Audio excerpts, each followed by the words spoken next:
Hello વિદ્યાર્થી મિત્રો, welcome back. આજે આપણે વાત કરીશું પ્રકરણ નંબર 5 તત્વોનું આવર્તી વર્ગીકરણ. તો વિદ્યાર્થી મિત્રો, આપણે આ પ્રકરણમાં જે અત્યાર સુધીના શોધાયેલા તત્વો છે એ તત્વોને એક યોગ્ય ગોઠવણીવાળું કોષ્ટક બનાવેલ છે, જેને કહેવામાં આવે છે આધુનિક આવર્ત કોષ્ટક, જે તમે તમારા પુસ્તકમાં પ્રકરણ નંબર 5માં પણ જોઈ શકો છો. બરાબર. તો એ કયા વૈજ્ઞાનિકો દ્વારા શોધવામાં આવ્યું, એટલે કે બનાવવામાં આવ્યું. બરાબર. અને એ કયા ગુણધર્મોને આધીન બનાવવામાં આવ્યું, તો એના વિશે આપણે માહિતી કેટલીક મેળવીશું. અને એની સાથે સાથે એના પહેલાં કેટલાક બીજા વૈજ્ઞાનિકો દ્વારા પણ આ જે તત્વો હતા એ તત્વોને કંઈક એમની ગોઠવણી દ્વારા ગોઠવવામાં આવ્યા હતા. બરાબર. પરંતુ કેટલીક એ વૈજ્ઞાનિકોના બનાવેલા જે તત્વોનું કોષ્ટક હતું અથવા તો જે તત્વોની ગોઠવણી હતી એ ગોઠવણી માં કેટલીક મર્યાદાઓ હતી, જેના કારણે એ લાંબા સમય સુધી ચાલી નહીં. બરાબર. તો એ કયા કયા વૈજ્ઞાનિકો હતા અને કયા વૈજ્ઞાનિકોનો એમાં ફાળો રહેલો છે, તો એના વિશે આપણે ચર્ચા કરીશું. ઓકે. પરંતુ જે આ તત્વો છે તો એ તત્વોને યોગ્ય રીતે કેમ ગોઠવવા જરૂરી બન્યા. બરાબર. તો એના વિશે સૌપ્રથમ આપણે માહિતી મેળવી લઈએ. તો વિદ્યાર્થી મિત્રો, તમે જાણો છો કે જે આપણી આજુબાજુ જે રહેલી વસ્તુઓ છે એ વસ્તુઓ તત્વની બનેલી હશે, અથવા સંયોજનની બનેલી હશે, અથવા તો મિશ્રણની બનેલી હોય છે. બરાબર. આમ 3 પ્રકારે આપણી આજુબાજુની વસ્તુઓ તત્વ, મિશ્રણ અથવા સંયોજન સ્વરૂપે હાજર હોય છે. બરાબર. તો એમાંથી આપણે તત્વની વાત કરીએ તો તત્વ એ ફક્ત ને ફક્ત એક જ પ્રકારના પરમાણુનું બનેલું છે. બરાબર. હવે આ પરમાણુ કોને કહેવાય, તો પરમાણુની તમે રચના અગાઉના ધોરણોમાં એટલે કે ધોરણ 9માં પણ તમે ભણીને આવ્યા છો કે જે પરમાણુ હોય તો એ પરમાણુમાં એક તો શું આવેલું હોય, પરમાણુ કેન્દ્ર આવેલું હોય. બરાબર. અને એ પરમાણુ કેન્દ્રની આજુબાજુ કક્ષાઓમાં ઇલેક્ટ્રોન ફરતા હોય. બરાબર. તો એ કક્ષાઓમાં ઇલેક્ટ્રોન ઘૂમતા હોય અને એમાં જે પરમાણુ કેન્દ્ર હોય છે એ પરમાણુ કેન્દ્રમાં શું આવેલું હોય છે, પ્રોટોન અને ન્યુટ્રોન આવેલા હોય છે. શું આવેલું હોય છે, પ્રોટોન અને ન્યુટ્રોન. બરાબર. તો એમાં પ્રોટોન હોય એ ધન વીજભાર ધરાવતા હોય છે અને જે ઇલેક્ટ્રોન હોય છે એ ઋણ વીજભાર ધરાવતા હોય છે, જ્યારે ન્યુટ્રોન એ શું હોય છે, તટસ્થ હોય છે. બરાબર. તો આવી કેટલીક માહિતી તમે 9મા ધોરણમાં પણ ભણીને આવ્યા છો. તો હવે આપણી આજુબાજુ જે રહેલા તત્વો છે અથવા તો અત્યાર સુધીના જે શોધાયેલા તત્વો છે, બરાબર, તો એમના એક ગુણધર્મ વિશે વાત કરીએ તો એ ફક્ત એક જ પ્રકારના પરમાણુના બનેલા છે. ઓકે. અને એવા જે તત્વો અત્યાર સુધી 118 શોધાયેલા છે. કેટલા? 118 તત્વો શોધાયેલા છે, જેમાંથી જે 94 તત્વો છે એ કુદરતી રીતે મેળવેલા છે. બરાબર. કુદરતી રીતે પ્રાપ્ય થયેલા છે કુદરતમાંથી. બરાબર. અને બીજા જે તત્વો છે એ કૃત્રિમ રીતે બનાવવામાં આવેલા છે. ઓકે. તો હવે જેમ જેમ આ તત્વોની શોધ થતી ગઈ, બરાબર, તેમ તેમ વૈજ્ઞાનિકોને એ તત્વોના ગુણધર્મો વિશે વધુ ને વધુ માહિતી મળતી રહી. બરાબર. એટલે કે અલગ અલગ તત્વોની અલગ અલગ ગુણધર્મોવાળી માહિતી મળતી ગઈ. હવે ગુણધર્મો એટલે કે એમના જે ભૌતિક ગુણધર્મો હોય, એમના જે રાસાયણિક ગુણધર્મો હોય, એમના વિશેની માહિતી. બરાબર. તો હવે આ જે તત્વોની માહિતી હતી એમને એક વ્યવસ્થિત રીતે ગોઠવવી પણ જરૂરી બની. કેમ? કારણ કે એમનો એક સરળતાથી અભ્યાસ થઈ શકે. ઓકે. કારણ કે અત્યાર સુધી કેટલા 118 તત્વો શોધાયેલા છે, તો એ હરેકના ગુણધર્મો કેવા હશે, અલગ અલગ હશે. બરાબર. તો એને એક યોગ્ય રીતે સમજવા માટે, એમને અભ્યાસ કરવા માટે એમને કોષ્ટક બનાવવું જરૂરી બન્યું. ઓકે. તો જેના કારણે કેટલાક વૈજ્ઞાનિકોનો આ કોષ્ટક બનાવવામાં ફાળો રહેલો છે. તો એવી કયા કયા વૈજ્ઞાનિકો દ્વારા કયા ગુણધર્મોને આધીન એમને કોષ્ટકનું નિર્માણ કરેલું છે એના વિશે માહિતી આપણે મેળવીશું. તો સૌપ્રથમ આપણે જોઈએ કે સામાન્ય રીતે તત્વોના વર્ગીકરણનો પ્રારંભિક પ્રયાસ એટલે કે પરમાણુ અથવા તો જે તત્વ કે જે અવ્યવસ્થિત, અહીંયા વ્યવસ્થિત નહીં પરંતુ અવ્યવસ્થિત છે, તેને વ્યવસ્થિત કરવાનો પ્રયત્ન. હવે આ તત્વોનું વર્ગીકરણનો પ્રારંભિક પ્રયાસ, એનો મતલબ શું થશે કે જે પણ તત્વો છે એ જે વખતે જે શોધાયેલા હતા એ તત્વોને સરળતાથી અભ્યાસ કરી શકે એના માટે શું કરવામાં આવ્યું હતું, એક અવ્યવસ્થિત ગોઠવણીમાંથી એમને વ્યવસ્થિત કરવાનો પ્રયત્ન કર્યો હતો. ઓકે, તો એમાંથી 118 તત્વો, કેટલા? 118 તત્વો જાણીતા હતા અને એમના ગુણધર્મો કેવા હતા? જુદા જુદા હતા. જેમ કે તત્વ વિશે વાત કરીએ તો કયા, જેમ તમે કેટલાક તત્વોની માહિતી મેળવીને આવ્યા છો, જેમ કે hydrogen, helium, lithium, beryllium, boron, carbon, nitrogen, oxygen, એમ શાયદ 1 થી 20 તત્વો તો તમે 9મા ધોરણમાં ભણ્યા છો, બરાબર. તો હવે આ દરેક તત્વોના ગુણધર્મો પણ કેવા હોય છે? અલગ અલગ હોય છે. જેમ કે એક સામાન્ય આપણે સામાન્ય રીતે વહેંચણી કરીએ તો એક ધાતુઓ અને અધાતુઓમાં પણ આપણે વહેંચણી એટલે કે ગોઠવી શકીએ છીએ, બરાબર. તો હવે એમના સિવાય પણ એમના કેટલાક બીજા અલગ અલગ ગુણધર્મો થઈ જશે, ઠીક છે. તો હાલમાં કેટલા તત્વો શોધાયેલા છે? 118 તત્વો. તો એવા જે 118 તત્વો પૈકી 94 જે તત્વો છે એ કુદરતી રીતે મળેલા છે અને બાકીના જે તત્વો હતા એ કૃત્રિમ રીતે બનાવવામાં આવેલા છે. ઓકે, તો હવે આ જે આટલી મોટી સંખ્યાના જે તત્વો હતા તો એમને સરળતાથી અભ્યાસ કરવા માટે તેમનું વર્ગીકરણ ખૂબ જ જરૂરી છે અથવા ખૂબ જ આવશ્યક છે, બરાબર. કારણ કે દરેકના ગુણધર્મો અલગ અલગ હોય તો એ બધા જ એક સાથે તમે એક જગ્યાએ રાખી શકો નહીં. એટલે કે એ ગુણધર્મોને સમજવા પણ અઘરા પડે અને એમને એ તત્વોને પણ સમજવા અઘરા પડે. ઓકે, તો એ દરેકના ગુણધર્મો સમજવા માટે શાની જરૂરિયાત પડી? એક સરળ વર્ગીકરણની જરૂરિયાત પડી, બરાબર. તો સામાન્ય રીતે જુદી જુદી વસ્તુઓ કે સજીવો તેમના ગુણધર્મોને આધારે વર્ગીકૃત કરી શકાય છે, બરાબર. જેમ કે જે પણ વસ્તુઓ છે તો એ વસ્તુઓને આપણે અલગ કરીએ છીએ તો કોના કારણે? તો કંઈક એમના ગુણધર્મો હોય છે, બરાબર, કંઈક એમના ગુણો હોય છે જે એકબીજાથી અલગ મળતા હોવાના કારણે આપણે શું કરી શકીએ છીએ? એમને વર્ગીકૃત કરી શકીએ છીએ, અલગ પાડી શકીએ છીએ, બરાબર. તો એમ સજીવોના પણ ગુણધર્મો છે. જેમ કે સજીવોની વાત કરીએ તો સૂક્ષ્મજીવો હોય, પ્રાણીઓ હોય, પક્ષીઓ હોય, પછી વનસ્પતિઓ હોય, તો એમના ગુણધર્મોના કારણે આપણે શું કર્યા છે? અલગ વર્ગોમાં વર્ગીકૃત કરેલા છે. ઓકે, તો હવે એ જ રીતને આ તત્વોને પણ અલગ એમના ગુણધર્મોને આધારે શું કરવામાં આવ્યા છે? વર્ગીકૃત કરવામાં આવ્યા છે, બરાબર. તો જેમ કે અહીંયા એક ઉદાહરણ દ્વારા તમને સમજાવ્યું છે કે અન્ય પરિસ્થિતિઓમાં પણ કેટલાક ગુણધર્મો પર આધારિત વ્યવસ્થાના ઉદાહરણો જોવા મળે છે. કયા કયા? જેમ કે કોઈ દુકાનોમાં પણ સમાન પ્રકારની વસ્તુઓ એક બાજુએ રાખવામાં આવે છે, જેમ કે સાબુ તથા બિસ્કિટને અલગ જગ્યાએ ઉપરાંત સાબુમાં પણ નાહવાના સાબુ અને કપડાં ધોવાના સાબુથી પણ અલગ રાખવામાં આવે છે. તો અહીંયા આ એક ઉદાહરણ દ્વારા તમને સમજાવે છે કે ભાઈ વર્ગીકરણ અથવા તો વર્ગીકૃત કોને કહેવામાં આવે? તો જેમ કે દુકાનદાર હોય તો એના દુકાનમાં જે વસ્તુઓ હોય તો એ વસ્તુઓની યોગ્ય ગોઠવણી કરવામાં આવેલી હોય, બરાબર. કેમ? કારણ કે જ્યારે ત્યારે એના દુકાને કોઈ કસ્ટમર આવે તો એ કસ્ટમરને તરત જ એ વસ્તુને પ્રોવાઈડ કરી શકે, બરાબર, આપી શકે. તો એમાં પણ કેમ આ રીતના એને અલગ અલગ વર્ગીકૃત કર્યા અથવા તો કેમ અલગ અલગ સ્થાને એને રાખવામાં આવ્યા? કારણ કે એમના ગુણધર્મો કેવા હતા? અલગ અલગ હતા. કઈ રીતના? તો એ જે પણ જેમ કે સાબુ છે તો સાબુ પણ એટલે કે નાહવાના સાબુ અને ધોવાના સાબુ, તો આ એક એમના અલગ ગુણ થયા. તો અલગ ગુણના કારણે શું કર્યા? એ અલગ રાખશે તો એ સરળતાથી એમને ત્યાંથી લઈને આપી શકે છે અથવા તો એને ખબર પડી જશે કે હા ભાઈ આ નાહવાના છે અને આ ધોવાના છે. ઓકે, એની સાથે સાથે જે બિસ્કિટ વગેરે હોય તો બિસ્કિટને પણ એ અલગ સ્થાને રાખશે તો એને પણ શું કરી શકે છે? સરળતાથી એને મેળવી શકે છે અથવા તો એના વિશે માહિતી પ્રાપ્ત કરી શકે છે. ઓકે, તો આ એક પ્રકારના ઉદાહરણ દ્વારા તમને સમજાવી રહ્યું છે કે એ જ રીતે જે તત્વોનું જે ક્લાસિફિકેશન એટલે કે વર્ગીકરણ કરવામાં આવેલું છે એ પણ એક એમના ગુણધર્મોને આધારે કરવામાં આવેલું છે. ઓકે, અને કયા ગુણધર્મો છે અને કોના દ્વારા કયા ગુણધર્મોનો ઉપયોગ કરવામાં આવ્યો હતો એ આપણે જે તે વૈજ્ઞાનિકના માહિતીમાં સમજીશું.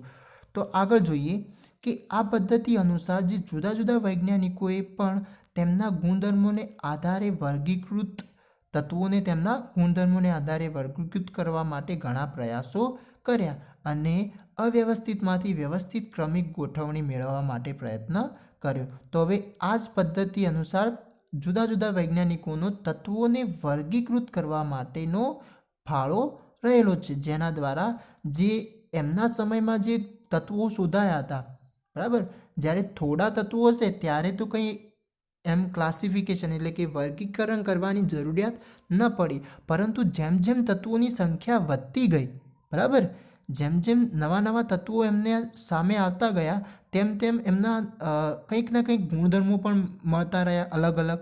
તો હવે એમને એ તત્વોને એક વર્ગીકરણ કરવા માટેની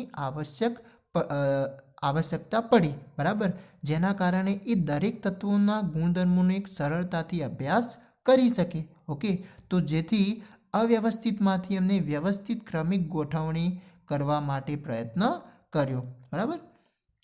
તો તેમાં સૌપ્રથમ જાણીતા તત્વોને શામાં વર્ગીકૃત કર્યા? તો ધાતુઓ અને અધાતુઓ તરીકે વર્ગીકૃત કરવામાં આવ્યા. ઓકે, તો જે ધાતુઓ અને અધાતુઓના જે પણ ભૌતિક અને રાસાયણિક ગુણધર્મો હોય છે એ પ્રમાણે એમને વર્ગીકૃત કરવામાં આવ્યા, જે પણ એ સમયમાં જે શોધાયેલા તત્વો હતા એમને. ઓકે, ત્યારબાદ જેમ જેમ તત્વો અને તેમના ગુણધર્મો વિશેનું જ્ઞાન વધતું ગયું તેમ વધુ ને વધુ વર્ગીકરણ માટે પ્રયાસ થતા ગયા. હવે ધીરે ધીરે જેમ જેમ તત્વોના ગુણધર્મો વિશેનું જ્ઞાન એટલે કે માહિતી મળતી ગઈ વધુ ને વધુ, તેમ પછી એમને અલગ અલગ રીતે વર્ગીકરણ કરવામાં આવ્યા. તો હવે આપણે સમજીએ જે સૌપ્રથમ વૈજ્ઞાનિક નો ફાળો રહેલો છે એમનું નામ છે ડોબ્રેનર વૈજ્ઞાનિક હતા, જે જર્મન વૈજ્ઞાનિક હતા. તો સૌપ્રથમ જે જર્મન રસાયણશાસ્ત્રી અથવા રસાયણ વૈજ્ઞાનિક વુલ્ફગેંગ ડોબ્રેનર, જેમને સમાન ગુણધર્મો ધરાવતા તત્વોના સમૂહમાં ગોઠવવાનો પ્રયાસ કર્યો. તો હવે આ જે એમના પરથી એ જે ગોઠવણી હતી અથવા તો એને કહેવામાં આવે છે ડોબ્રેનર ત્રિપુટી તરીકે ઓળખવામાં આવે છે, જેમાં એમને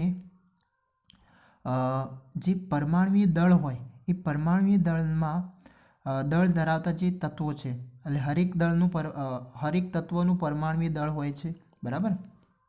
પરમાણ્વીય દળ એટલે કે જે પરમાણુ દળ કોના પરથી નક્કી થાય? તો જે પરમાણુ કેન્દ્રમાં રહેલા પ્રોટોન અને ન્યુટ્રોનના સરવાળાને શું કહેવામાં આવે છે? પરમાણ્વીય દળ, જે તમે ભણીને આવ્યા છો, બરાબર.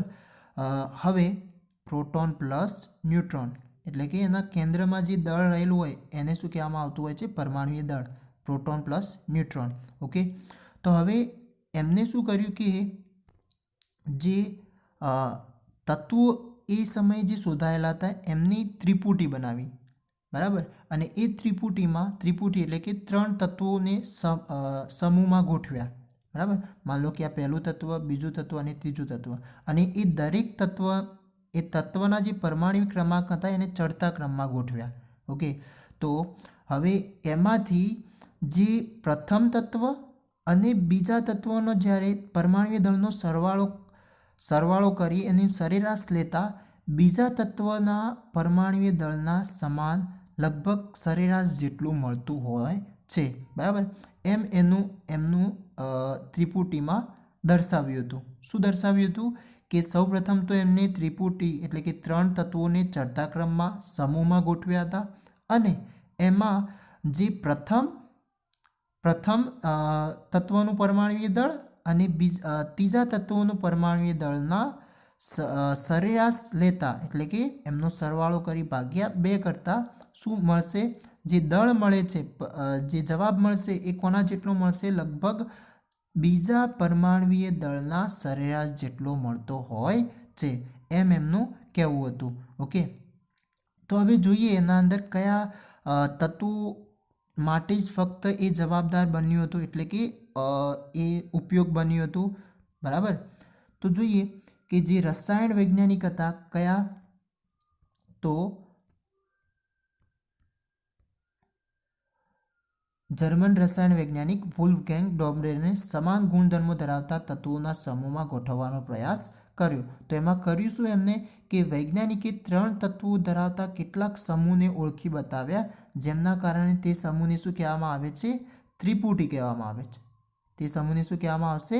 ત્રિપુટી। કેમ? કારણ કે એના અંદર 3 તત્વોનો સમૂહ રહેલો હતો। ઓકે, પછી ડોબ્રેનરે શું દર્શાવ્યું કે ત્રિપુટીના 3 તત્વોને તેમના પરમાણ્વીય દળના ચડતા ક્રમમાં ગોઠવવામાં આવે છે, ત્યારે મધ્યમમાં રહેલા તત્વનું પરમાણ્વીય દળ એ 2 તત્વના પરમાણ્વીય દળના લગભગ સરેરાશ જેટલું હોય છે। બરાબર? તો એના માટે અહીંયા એક ઉદાહરણ પણ બતાવ્યું છે કે એમની ત્રિપુટીમાં એક પ્રથમ ત્રિપુટીની આપણે વાત કરીએ તો એમાં એક લિથિયમ, સોડિયમ, પોટેશિયમ। બરાબર?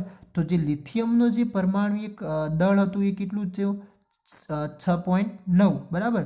બીજું જે સોડિયમનું જે પરમાણ્વીય દળ છે એ 23 છે અને પોટેશિયમનું જે પરમાણ્વીય દળ છે એ 39। તો જ્યારે આપણે પ્રથમ એટલે કે લિથિયમ અને પોટેશિયમના પરમાણ્વીય દળનો સરેરાશ નીકાળીશું એટલે કે 6.9 પ્લસ 39 ભાગ્યા 2 કરીશું તો લગભગ આપણને 23 જેટલું મળશે। એટલે કે 23 અથવા તો 23ની આજુબાજુ પણ મળી શકે છે। ઓકે, તો એટલે કે આ રીતના 6.9 પ્લસ 39 ભાગ્યા 2। બરાબર? તો આ સરવાળો કરી ભાગ્યા 2 કરતાં આપણને 23 જે જવાબ મળશે એ કંઈક 22 પોઈન્ટ સમથિંગ મળશે। બરાબર? એટલે કે 23ની લગભગ નજીક જ હોય છે। તો એનો મતલબ એમનો કહેવું શું હતો કે જે પ્રથમ અને ત્રીજું જે તત્વ હોય છે એમના પરમાણ્વીય દળનો સરવાળો સરેરાશ કરતાં એટલે કે સરવાળો કરી ભાગ્યા 2 કરતાં શું મળશે આપણને? મધ્યમમાં રહેલા પરમાણ્વીય દળ જેટલું મળતું હોય છે। બરાબર? તો એમ અહીંયા જે આ એમની જે પ્રથમ ત્રિપુટી હતી એ ત્રિપુટીમાં કયા કયા તત્વો હતા? તો લિથિયમ, સોડિયમ અને કેલ્શિયમ। તો એના માટે એક તો સાચી ઠેરી હતી। બરાબર? એના સાથે સાથે બીજી 2 પણ ત્રિપુટી હતી એ હવે જોઈએ।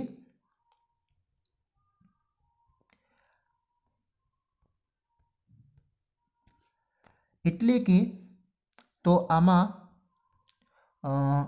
જે તેમાંથી લિથિયમ એટલે કે 3 તત્વોની ત્રિપુટી ધ્યાનમાં લેવામાં આવે તો પરમાણ્વીય દળ તેમના કયા હતા? 6.9, 23 અને 39 છે। તો તેમાંથી લિથિયમ અને પોટેશિયમનું પરમાણ્વીય દળનું મૂલ્ય કેટલું થતું હતું? લગભગ સરેરાશ 23 જેટલું થશે, જે મધ્યમમાં રહેલા સોડિયમ તત્વના પરમાણ્વીય દળ જેટલું છે। બરાબર? તો આ ત્રિપુટીના જે પ્રથમ અને ત્રીજા તત્વના પરમાણ્વીય દળને સરેરાશ એ મધ્યમમાં રહેલા પરમાણ્વીય દળ જેટલું છે। ઓકે, તો એમના દ્વારા કહેવામાં આવ્યું। તો હવે એમાંથી અહીંયા કેટલાક આપણને કોષ્ટક બતાવેલું છે। તો એ કોષ્ટકમાં હવે તમે સમજી શકો છો કે આમાં કયા સમૂહમાં સમૂહ એમાં કે સમૂહ બી અને સમૂહ સી એમ 3 આપણને સમૂહ આપેલા છે। તો એમાં કયામાં ડોબ્નેરની ત્રિપુટી સાચી મળશે આપણને? એટલે કે કઈ રીતના? જે પ્રથમ અને ત્રીજાનો સરેરાશ લેતા શું આપણને મધ્યમમાં રહેલા તત્વના પરમાણ્વીય દળ જેટલો જવાબ મળે છે? એટલે કે એના આજુબાજુ જવાબ મળે છે। તો એ શું બતાવે છે કે ડોબ્રેનરની ત્રિપુટી ત્યાં આગળ સાચી ઠરી રહી છે। બરાબર? તો તમે હવે સમજી શકો છો આમાં। તો ઉપરનું જે કોષ્ટક છે તો એમાં ફક્ત સમૂહ બી અને સી માટે ડોબ્રેનરની ત્રિપુટી બતાવે છે, એટલે કે સમૂહ બી અને સમૂહ સી। ઓકે, તો એમાં જે તત્વો રહેલા છે કયા કયા છે? તો કેલ્શિયમ છે, પછી સ્ટ્રોન્સિયમ, એસઆરને શું કહેવામાં આવશે? સ્ટ્રોન્સિયમ, અને એ barium, BA means barium. Okay, અને આમાં કેલ્શિયમ, બ્રોમિન અને આયોડિન। ઓકે, તો આ કેલ્શિયમ અને આયોડિનનો સરવાળો કરતાં જે સરેરાશ મળશે એ બ્રોમિનના પરમાણ્વીય દળના સરેરાશ પરમાણ્વીય દળ જેટલું મળશે અથવા એના સરેરાશ જેટલું હશે। ઓકે, બીજું આ જે સ્ટ્રોન્સિયમ છે તો કેલ્શિયમ અને બેરિયમના સરેરાશ એ આપણને સ્ટ્રોન્સિયમના પરમાણ્વીય દળ જેટલું મળશે। ઓકે, તો આ વાત હતી અહીંયા ડોબ્રેનરની ત્રિપુટી। હવે આ ડોબ્રેનરની જે ત્રિપુટી હતી એમાં મર્યાદાઓ શું હતી? તો કે જે ડોબ્રેનરના સમયમાં જે પણ જાણીતા તત્વો હતા એમાં માત્ર 3 જ ત્રિપુટી અહીંયા જાણી શકાઈ હતી, બરાબર, અને જે નીચેના કોષ્ટકમાં આપણને જોઈ શકીએ છીએ, બરાબર. તો બાકી માટે એ પદ્ધતિ સફળ રહી નથી. તો અહીંયા તમારે પૂછાઈ શકે કે ભાઈ ડોબ્રેનરની ત્રિપુટી કયા તત્વો માટે જ ફક્ત સાબિત થઈ હતી સાચી. તો એમાં પ્રથમ ત્રિપુટીની વાત કરીએ તો એ થઈ જશે લિથિયમ, સોડિયમ અને પોટેશિયમ, બરાબર. પછી બીજી ત્રિપુટીની વાત કરીએ તો કેલ્શિયમ, સ્ટ્રોન્શિયમ અને બેરિયમ. અને ત્રીજી ત્રિપુટી એટલે કે ક્લોરીન, બ્રોમિન અને આયોડિન.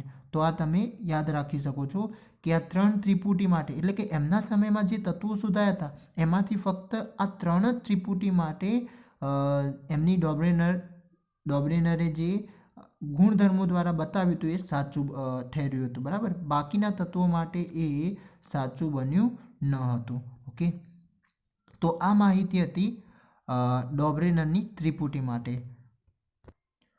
તો ડોબ્રેનર દ્વારા જે પરમાણ્વીય દળ મુજબ 3 તત્વોને શું કર્યા હતા, એને સમૂહમાં ગોઠવ્યા હતા અને એમાં રહેલા પ્રથમ અને તૃતીય તત્વના સરેરાશ જેટલું દળ કોનું મળતું હોય છે, બીજા તત્વ જેટલું મળતું હોય છે, એમ એના ડોબ્રેનર ત્રિપુટીમાં એનું કથન હોય છે. ઓકે, તો એમાંથી ફક્ત એ સમયમાં શોધાયેલા તત્વોમાં 3 ત્રિપુટી પર જ લાગુ પડ્યું હતું, બાકીના તત્વો પર એ સફળ થઈ ન હતી. ઓકે, તો આમ આ ડોબ્રેનરની ત્રિપુટી લાંબા સમય સુધી ચાલી ન હતી.